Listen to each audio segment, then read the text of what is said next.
안녕하세요. 어릴 때부터 지금까지 복잡한 사연에 지칠 대로 지친 마흔을 바라보고 있는 여자입니다.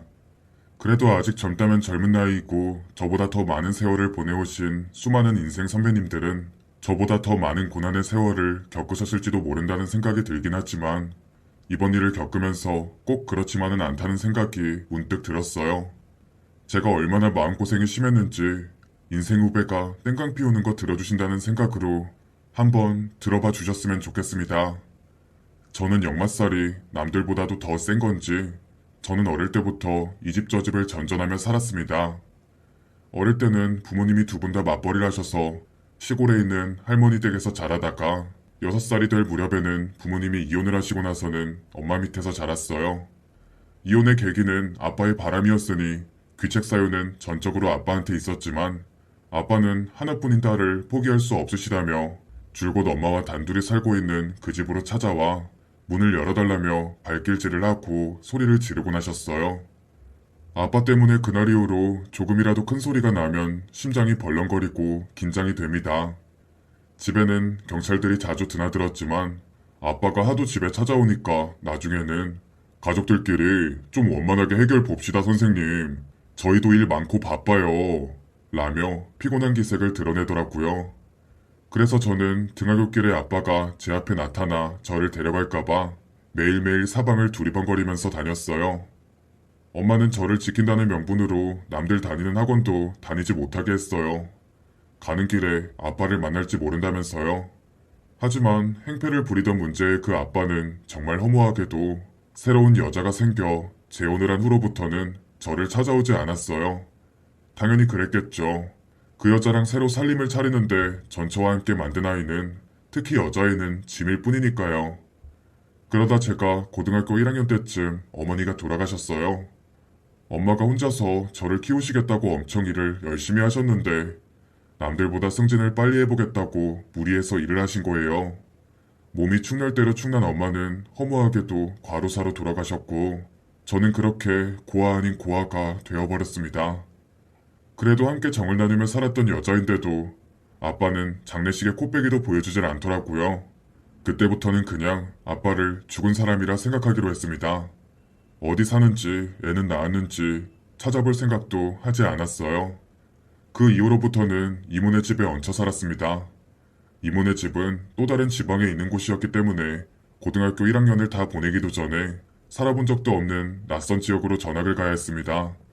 정말 감사하게도 이모가 아는 분의 따님이 그 학교를 나와서 교복을 공짜로 받을 수 있었지만 어릴 때부터 이사를 하도 많이 다니니까 정든 친구들과 이별을 겪는 빈도수도 그만큼 잦아졌고 그렇다 보니 새 고등학교에서도 정을 붙이기가 참 힘들었어요. 중학교 때야 워낙 질풍노도의 시기고 철도 덜 든 나이라 저처럼 힘없고 왜소한 학생들은 왕따의 표적이 되기 십상이었는데 제가 갈 학교의 애들은 하나같이 순하고 착했습니다. 저에게 먼저 말을 걸어주고 친구가 되어주었어요. 그렇게 고등학교까지 무사히 졸업을 했고 열심히 공부한 끝에 인서울도 할 수 있게 되었습니다. 그때 큰아버지네 집이 서울에 있었는데 대학에 합격했다는 소식을 들은 큰엄마가 방을 내어주겠다고 하셨습니다. 근데 저는 아빠와 연락이 끊긴 상태였으니 선뜻 그러겠다고 말씀을 못 드리겠더라고요. 큰아버지는 내 동생이 너랑 너희 엄마한테 얼마나 개차반처럼 굴었냐.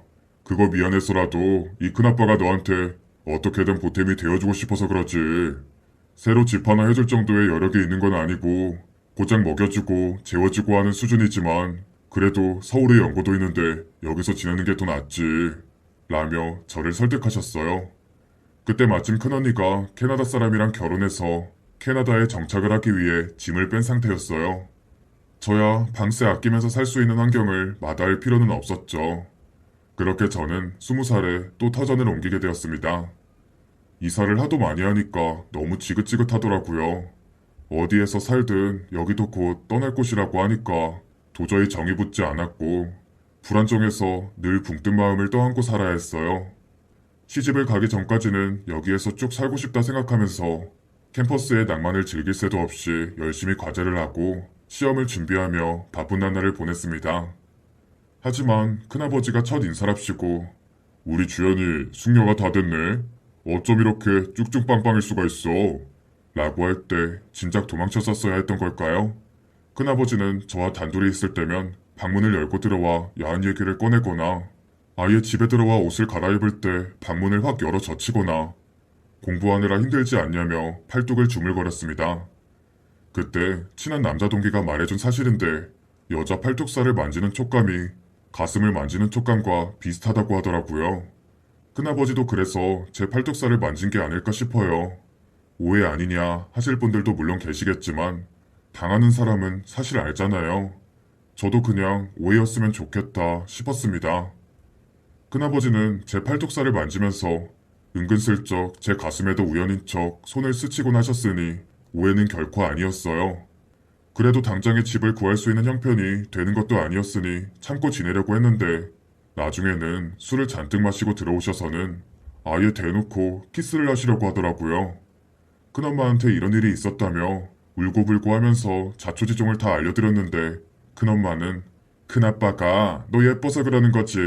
달리 사심이 있어서 그러겠어? 딸뻘이야 딸뻘. 절대 그럴 일 없어.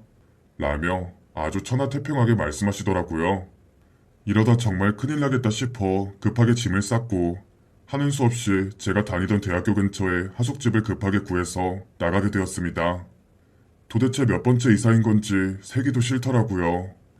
어딜 가든 저를 반기지 않는구나 하는 생각에 울적해지기도 했습니다. 하숙집도 워낙 싸고 낡은 집을 찾아 들어갔다 보니 비도 새고 냉난방도 잘 안 되고 해서 겨우 내내 감기를 달고 살기도 했고요.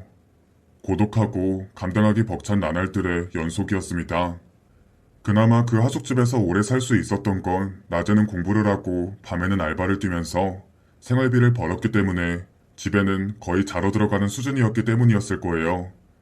저도 남들처럼 든든한 아버지가 계셨으면 좋겠다는 생각으로 하루하루를 살았고 다른 건 몰라도 제 남편 될 사람은 듬직했으면 좋겠다 싶기도 했습니다. 자본주의 사회에 돈 많고 능력 좋은 남편을 바라는 게 일반적이겠지만 저는 큰돈 만지는 거 바라지도 않았을 뿐더러 그저 정서적인 안정감을 심어줄 수 있는 남자가 참 절실하게 필요했습니다. 하지만 제가 태어나서 가장 먼저 접한 남자가 아빠다 보니 저에게 고백을 하는 남자들이 생긴다고 해도 남자들은 다 아빠 같겠지 하면서 지레 겁을 먹고 거절하기 일쑤였어요. 일이 이렇게까지 틀어지다 보니 취직 잘 되는 과를 선택한 게 신의 한 수였어요. 2년제 대학에 피부 미용과를 졸업한 후에 바로 피부 마사지숍에 취직을 했고 22살이라는 어린 나이부터 돈을 벌기 시작했습니다. 빨리 졸업해서 돈 벌어야지 하는 마음 때문에 휴식기 없이 바로 직장을 잡게 된 게 정말 다행이라는 생각이 들었고 적응을 잘 하고 말고 한 달 수익이 얼마나 나는 병원 이고를 따질 것도 없이 매일같이 출퇴근을 하며 열심히 배웠습니다. 그러다 보니 마사지숍 원장님이 저를 좋게 봐주셔서 금방 월급도 올랐어요. 보통 피부관리사라면 고객님이랑 가볍게 대화를 나눌 수 있는 외향성 정도는 갖춰야 하는데 저는 마사지 실력은 남들에게 뒤지지 않았지만 손님이랑 대화를 나누는 게 그렇게 힘들었어요. 그게 제 유일한 단점이었습니다. 오히려 손님들이 저에게 먼저 안 힘드세요? 이 일 언제부터 하셨어요? 하면서 먼저 말을 걸어줄 정도였죠. 제가 입 꾹 다물고 마사지만 하고 그랬으니까요. 하루는 제 단골 손님과 이런저런 얘기를 나누고 있었는데 손님이 먼저 언니는 결혼하셨어요? 묻더라고요. 그래서 아직 못했어요. 괜찮은 남자가 있어야 결혼을 하는데 제 마음에 차는 남자가 잘 없더라고요. 라고 대답했습니다. 제 말에 손님은 호들갑을 떨면서 이렇게나 예쁜데 왜 남자친구가 없냐느니 세상 남자들이 다 눈이 삐었다느니 하며 저를 비행기 태우더라고요. 그러더니 언니는 그럼 어떤 남자 스타일 좋아해요? 라고 묻길래 더도 덜도 말고 듬직하기만 했으면 좋겠다고 했습니다. 그러자 딱 우리 오빠인데 언니 그럼 저희 친오빠 만나보실래요? 하는 겁니다. 마사지숍에 제일 자주 오는 손님이라 괜히 얼굴 붉힐 일 생길까봐 오빠분을 소개받는 게 좀 주저스러웠어요. 만약에 잘 안 된다면 손님 입장에서도 좀 머쓱해질 거고 저도 손님의 친오빠분이 저를 서운하게 한다면 제가 손님을 대하는 태도가 알게 모르게 좀 껄끄러워질 수도 있잖아요. 그래도 다른 사람도 아니고 친오빠를 소개시켜주겠다고 하니 저를 그만큼 좋게 봐주시고 해주신 말씀 같아 거절하기도 좀 죄송스러워서 일단 한 번만 만나보겠다 했습니다. 그런데 제가 기대한 것 이상으로 근사한 남자분이 나오셨어요. 키도 컸고 운동을 열심히 했는지 어깨도 떡 벌어지고 몸도 다부지더라고요. 백화점 보안요원 일을 하고 있다는 그 남자는 생긴 것과는 다르게 순박한 면이 참 매력적인 남자였어요. 그게 마음에 들어서 다음 약속은 제가 먼저 잡았고 자연스럽게 연인으로 발전했습니다. 제가 사실 혼전순결주의였기 때문에 남자를 만나기가 쉽지 않았던 것도 있었는데 고맙게도 남자친구는 그런 제 가치관까지 이해를 해주더라고요. 보통 혼전순결을 바라는 여자분들이 남자를 사귈 때 진도 문제로 그렇게들 싸우고 헤어진다는데 저는 관계를 맺지 않고도 2년 동안 꿀 떨어지는 연애를 했습니다. 듣자 하니 남자친구의 월급이 그렇게 썩 높지 않았습니다. 오히려 저보다도 적게 받더라고요. 벌이는 좀 시원치 않았어도 둘이 같이 벌면 부족하게 살진 않겠다 싶었고 이왕 정도 붙을 만큼 붙은 김에 결혼하자 싶어 남자친구와 살림을 합치게 되었습니다. 결혼식에 온 친구들은 턱시도를 입은 남편을 보고 하나같이 어머, 너 어디서 이런 몸 좋은 꽃미남 남편을 데리고 왔어? 대박이다. 우리 주연이 인생 폈네? 라며 부러워했어요. 몇몇 주책 맞은 친구들은 남편의 팔뚝을 한 번만 만져봐도 되냐고 물을 정도였으니 저도 사실 내심 기대되는 게 있었습니다. 바로 첫날 밤이었어요. 몸이 좋으면 당연히 힘도 좋을 거고 첫날 밤이 얼마나 황홀할까 싶더라고요. 두근거리는 마음을 안고 남편과 저는 하와이로 신혼여행을 떠났습니다. 왜 다들 하와이 하는지 알겠다 싶을 정도로 풍경이 참 예뻤어요. 해변가도 거닐고 시원한 열대과일 음료도 마시고 같이 사진도 찍고 하면서 여느 신혼부부처럼 즐거운 한때를 보냈습니다. 이게 꿈이라면 깨기 싫을 정도였어요. 남편과 저녁을 먹으면서 와인도 곁들였고 취기가 오르고 나니까 첫날 밤에 대한 기대가 더더욱 커지더라고요. 남편의 얼굴을 쳐다보는 것만으로도 막 가슴이 뛰고 얼굴이 빨개졌습니다. 하지만 막상 관계를 갖기 시작했는데 아무런 감흥이 없는 겁니다. 연애를 많이 안 해봐서 키스에 서툰 건 연애 초부터 이미 알고 있는 사실이었지만 저를 만지는 손길도 능숙하지 못했고 무엇보다 그게 너무 작아서 넣었는데 별 느낌이 없는 겁니다.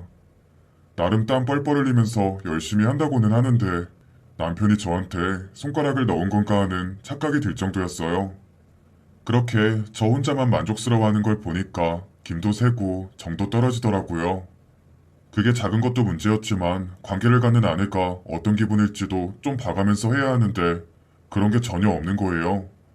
이럴 줄 알았으면 혼전 순결이고 뭐고 속궁합부터 봤을 텐데 제 가치관이 잘못됐다는 걸 바보처럼 신혼 첫날 밤에야 깨달은 거죠. 신혼 초에는 남편이 하고 싶어 하니까 어영부영 받아주긴 했는데 저도 사람인지라 흥분도 안 되는 걸 흥분된 척 연기해야 하다 보니 저도 점점 지쳐갔습니다. 그러다 보니 좀 울컥하는 게 있더라고요. 저는 만족하려면 한참 멀었는데 지 혼자만 신나가지고 그러고 있는 건 사실 배려가 없는 거잖아요. 거기가 작으면 다른 거라도 좀 잘하든가. 그래서 점점 잠자리를 거부하게 됐습니다. 결국 결혼한 지 1년도 채 지나지 않아 저희 부부 사이는 서먹해지기 시작했어요.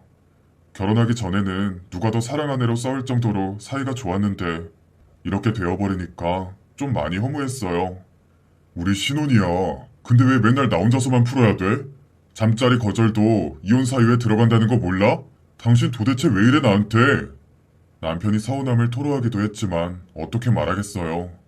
거기가 작아서 하기 싫다는 소리를 하면 남편이 얼마나 상처를 받겠습니까? 저는 오래 서서 일하는 직업이다 보니 쉽게 피로해진다는 핑계를 댔고 그 덕에 남편과 각방을 쓰게 되었지만 그래도 명색이 부부인데 평생 이렇게 살아야 한다고 생각하니 좀 막막했어요. 여전히 제 단골인 시누이를 불러 공짜로 마사지를 해주면서 고민을 털어놓았습니다.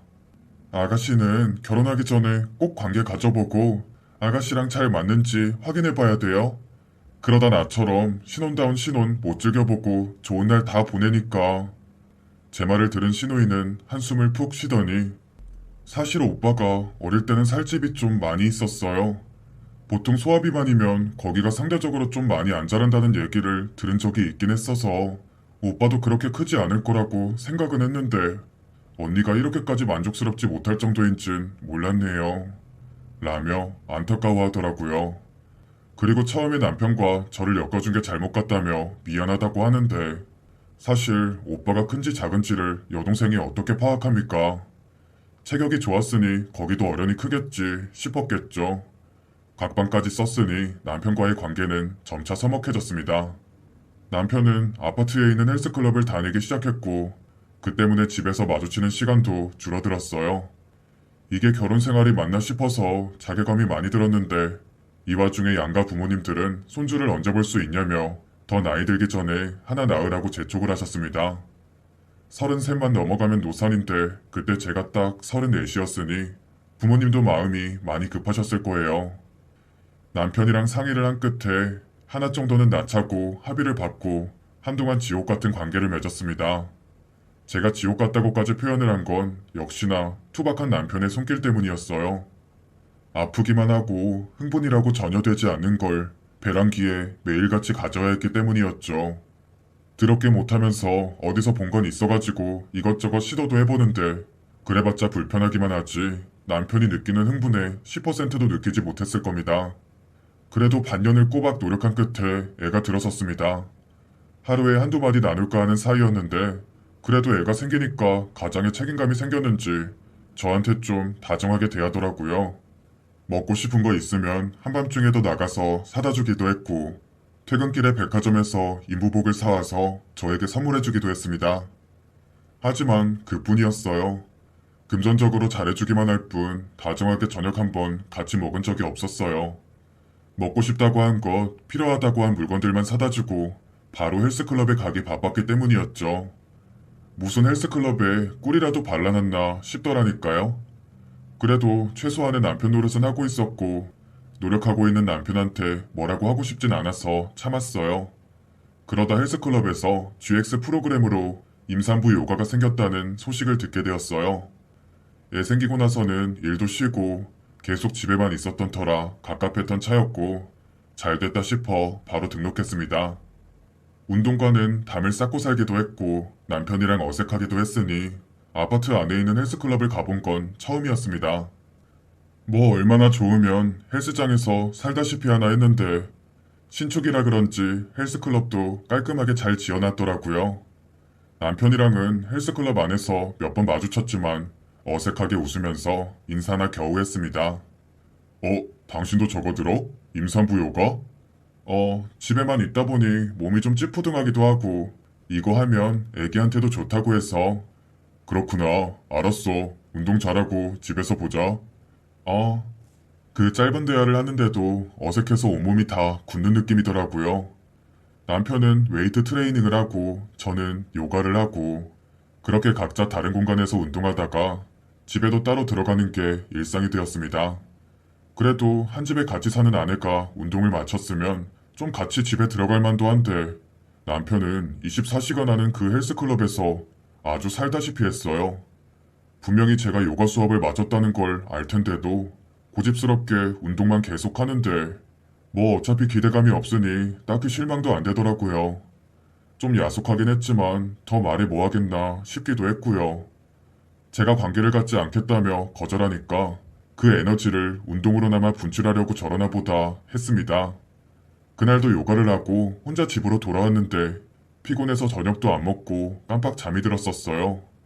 쭉 자다가 새벽에 일어났는데 자정을 훌쩍 넘긴 시간인데도 남편이 집에 안 들어왔더라고요.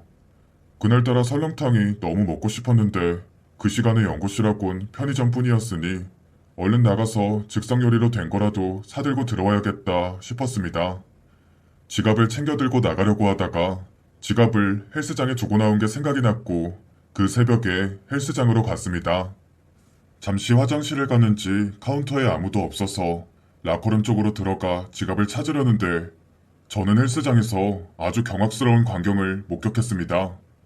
아파트 사람들 다 이용하는 그 헬스장에서 바지를 벗은 남편과 상의고 하의고 거의 벗겨지다시피 한 여자가 그 짓을 하고 있는 겁니다. 구석에 남편이 서 있었고 그 앞에 여자가 꿇어앉아서 입으로 해주고 있더라고요. 딱 봐도 CCTV 사각지대를 계산해서 거기에 서 있는 게 제 눈에도 너무 잘 보였습니다. 너무 놀라서 당장 달려가 당신 지금 뭐 하는 거야? 라고 소리쳤고 잔뜩 흥분해서 몸을 움찔거리고 있던 남편은 화들짝 놀랐습니다. 입이 번들번들해져 있는 그 여자도 놀라서 벌떡 일어나더라고요. 아무리 제가 잠자리를 거절했다 해도 그건 명백한 바람이잖아요. 그래서 배신감의 화가 머리끝까지 치밀었는데 남편이 먼저 화를 내더라고요. 당신 나랑 관계 가지면서 만족스러웠던 적 한 번이라도 있어? 없잖아. 작다고 은근히 꼽주는 것 때문에 내가 그동안 얼마나 남자로서 자존심이 상했는지 알아? 남자는 주기적으로 욕구를 풀어줘야 되는데 당신은 나 안 받아주잖아. 이거 말고 다른 수가 있어? 있으면 어디 말해봐. 미안하다고 숙이고 들어오면 저도 그냥 불쌍하다 하고 말았을 텐데 오히려 화를 내니까 저도 오기가 생겼습니다. 저 여자도 당신 크기에 만족 못하고 있는 거 아니야? 그래서 입으로만 해주고 있는가 보지. 내 말이 틀려? 얼굴이 시뻘개져서는 아무 말도 못하는 남편을 쏘아보다가 그대로 헬스클럽을 빠져나갔습니다. 그 장면을 사진으로 남겼어야 했는데 너무 놀라서 소리부터 질렀던 게 너무 아쉬웠습니다. 근데 뭐 일말의 애정도 없었으니 그냥 그렇게 살다 죽든지 하는 마음이 제일 컸던 것 같아요. 남편이 미워 죽겠어도 자식 보고 산다고들 하잖아요. 저도 그냥 자식 크는 거 보는 낙으로 살아야겠다 싶었고 지 아빠 닮아 작은 아들 태어나는 거 아닌가 걱정했는데 다행히도 건강한 딸을 낳았습니다. 남편 노릇은 못하더라도 아빠 노릇은 좀 해줬으면 좋겠는데 그 헬스 트레이너랑 재미좋게 놀고 있는지 딸을 한 번을 안아주지 않고 밖으로 나돌기만 했습니다. 이렇게 살다가는 나중에 애가 사리분별이 좀 가능해질 나이가 됐을 때 많이 혼란스러워할 것 같다는 생각이 들더라고요. 그러다 헬스장이 발칵 뒤집히는 사건이 일어나고야 말았습니다. 애도 낳았겠다. 키우느라 정신없겠다. 헬스클럽의 발길을 끄는 지 오래였는데 제가 헬스클럽에 가지 않는 사이에 어린이 댄스 교실이 신설됐더라고요. 초등학교 저학년 학생들이 학교를 마칠 즈음인 평일 낮에 개설이 돼서 애들이 자주 왔다 갔다 하게 됐는데 아니 글쎄 세상에 헬스장에 사람이 없다는 이유로 또 둘이 그러고 있었던 겁니다. GX 프로그램은 다른 장소에서 진행하긴 하지만 그래도 그 헬스장을 오가다 보면 충분히 애들 눈에 띌 수도 있는데 완전히 미친 거죠. 하필이면 댄스 교실을 다니는 아이들의 학부모들이 그 광경을 보게 되었고 노발대발한 학부모들이 둘이 붙어먹는 사진을 찍었으며 발 없는 말이 천리 간다고 그 사실은 온 아파트 주민들에게 삽시간에 퍼지고 말았습니다. 스릴 있는 관계를 즐기려다 그야말로 엿된 꼴이었죠. 헬스 트레이너는 바로 잘렸고 남편도 그 여자랑 욕을 바가지로 먹었어요. 얼굴을 들고 다닐 수 없는 지경이 되었습니다. 결국 남편은 자기 돈으로 산 아파트인데도 더 못 살고 혼자 빌라 하나를 얻어 급히 나갔어요. 저도 그 사람의 부인이었으니 한동안 속 시끄럽긴 했지만 어쨌든 저는 피해를 입은 입장이었으니 아파트 주민분들이 딱하게 봐주셔서 굳이 그 아파트를 떠날 이유는 없었습니다. 저하고 딸하고 둘이서만 신혼집에서 살게 된 거죠.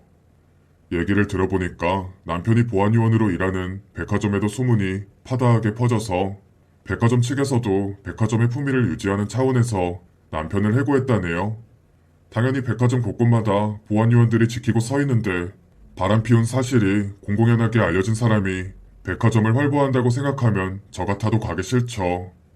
남편은 실업자 신세가 되니까 뒤늦게 저를 찾아와서는 손이 발이 되도록 빌면서 여보 미안해. 내가 애 생각해서라도 정신을 똑바로 차렸어야 했는데 나 이제 진짜 똑바로 정신 차릴게. 우리 이혼 쉽게 생각할 수 있는 문제 아니잖아.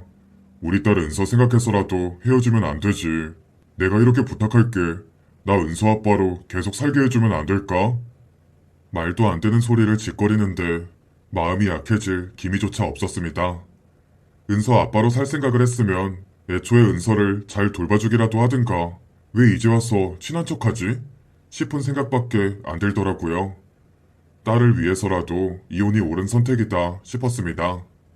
그렇게 한순간 쾌락에 눈이 멀어가지고 아파트 주민들이 다 같이 이용하는 곳에서 그 짓을 했다는 것부터가 저는 용납이 되지 않았어요. 잠자리를 계속 거부해서 욕구 불만이었을 남편이 이해가 되기도 하고 또 어느 정도 부채감이 들기도 하지만 아무리 그래도 바람은 바람인 거잖아요. 딸을 위해서라도 독해질 필요가 있었습니다.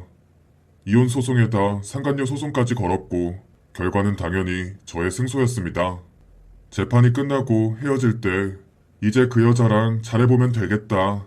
나 다신 찾지 말고 그 여자랑 천년만년 행복하게 살아. 라고 말한 게 남편과의 마지막 대화였네요. 하지만 워낙 창피한 일로 동네를 떠들썩하게 만들었으니 남편과 상간녀도 피차 대면대면해졌고 재판을 열기도 전에 헤어졌다고 그러더라고요. 같이 임산부 요가 다니던 아줌마가 말해줘서 알았습니다. 현준이 엄마가 맘카페에 개들 사진 올린다는 걸 내가 간신히 뜯어말렸잖아. 현준이가 너무 놀라가지고 그 이후로 춤추러 가기 싫다고 막 울었다나 봐. 아유, 왜 아니겠어? 초등학교 2학년이 안 놀라고 배겨? 그 인간은 왜 훤히 다 보이는 데서 그러고 있었대? 못 살아 진짜. 충격이 컸을 현준이랑 현준이 엄마한테는 제가 대신 사과를 드렸습니다. 한동안 잠잠하길래 그 여자랑 새로 살림이라도 차려서 지내는가 싶었습니다. 그런데 우리 딸 돌 지날 때쯤에 놀라운 소식을 또 듣게 되었어요. 남편의 상간녀가 옆 동네의 가정적이기로 소문난 치과 의사를 꼬셔서 이혼을 시켜놨다고 하더라고요. 다른 사람인가 했는데 치과 의사 상간녀의 얼굴을 본 동네 아줌마들이 제 전남편이랑 바람이 났었던 그 여자와 얼굴이 똑같다고 했다네요. 그리고 어이없게도 전남편과 그랬던 것처럼 그 치과 의사하고도 헤어졌다고 하더라고요. 듣자 하니 그 집 부인 되시는 분한테 뺨도 맞고 머리채도 뜯기고 했었다는데 그 사달까지 냈으면 치과 의사랑 잘 살기라도 하지. 왜 또 헤어진 건가 싶었습니다. 얼마나 할 짓이 없으면 임자 있는 남편만 건드리고 다니는지 지팔자 지가 꼬는 꼴도 웃겼고요. 사실인지 아닌지는 모르겠지만 옆집 아줌마가 그 여자랑 같은 고향 출신이라서 들은 내용이 좀 있더라고요. 그 여자가 대학교를 다니던 시절에 남자친구한테 심한 데이트 폭력을 당하다가 헤어졌고 그날 이후로 유부남을 꼬셔서 가정을 파탄내고 다니게 됐다는 겁니다. 남자친구가 피임도 제대로 안 하고 관계를 가지는 바람에 애가 생겼는데 외려 어떤 놈이랑 만드느냐며 버럭 소리를 질렀고 짧은 치마를 입고 다니지 말라느니 선배고 동기고 후배고 할 것 없이 남자한테는 웃어주지 말라느니 하면서 심하게 단속도 했다고 하더라고요. 부모님까지 다 계시는 집에 흉기를 들고 찾아와서는 네가 죽네 내가 죽네 소리까지 했다고 하니 그 여자가 얼마나 시달렸을지 짐작은 가더라고요. 딱하긴 했지만 그래도 다들 저마다 아픈 사연이 하나씩은 있고 그렇다고 해서 모든 사람들이 그런 식으로 삐뚤어지는 건 아니잖아요. 안쓰럽게 바라볼 뻔도 했지만 그렇게 생각 안 하려고요. 이제라도 남의 가정 망치지 말고 좀 정상적으로 살았으면 하는 바람입니다. 제가 걸었던 상간녀 소송에서도 돈 꽤나 뜯긴 걸로 알고 있는데 알거지 되기 전에 알아서 좀 멈췄으면 좋겠다 싶네요. 전 남편의 근황은 들을 법도 한데 정보통이나 다를 바 없는 아파트 아줌마들도 전 남편이 어떻게 지내는지 들은 사람이 없더라고요. 그래서 죽었는지 살았는지도 모릅니다. 거기가 작아서 만나줄 여자가 있을는지 잘 모르겠네요. 어차피 제가 상관할 바 아니니 그냥 관심 끊고 살려고 합니다. 시간이 빠르게 흘러 딸이 올해 처음으로 어린이집에 가기 시작했는데 하루하루 딸 커가는 모습 볼 때마다 뿌듯하고 이게 정말 자식 키우는 재미구나 싶네요.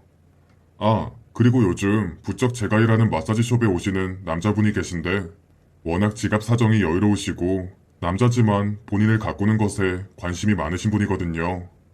이분이 마사지를 받으면서 부쩍 저에게 친근하게 말을 거시더니 어제 명함을 주고 가시더라고요. 헬스도 주기적으로 하시는지 전 남편보다도 몸이 더 좋아서 마음이 벌써부터 조금씩 동하는 것도 같지만 이제는 좀 좋은 사람을 만나 새 출발을 할 수 있을까 싶은 걱정이 앞서네요. 정말 안타깝게도 살면서 황홀한 잠자리를 한 번도 경험해 본 적이 없어서 살면서 한 번은 경험해보고 싶은데 요즘 저에게 관심을 표하는 이분은 과연 어떨지 내심 궁금하기도 합니다. 지금까지 제 사연을 들어주신 분 중에 혹시 아직도 결혼하지 않으신 분이 계시다면 결혼하기 전에 애인분이랑 속궁합을 꼭 확인해보고 결혼하셨으면 좋겠습니다. 저의 경우처럼 남편 될 사람이 너무너무 작아도 문제지만 그렇다고 해서 무조건 큰 것만이 능사는 아니라고 하더라고요.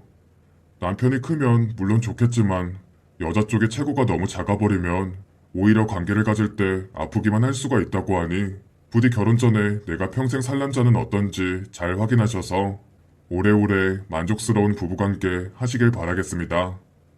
속 시끄러운 제 사연을 끝까지 들어주신 여러분들에게 진심으로 감사드립니다.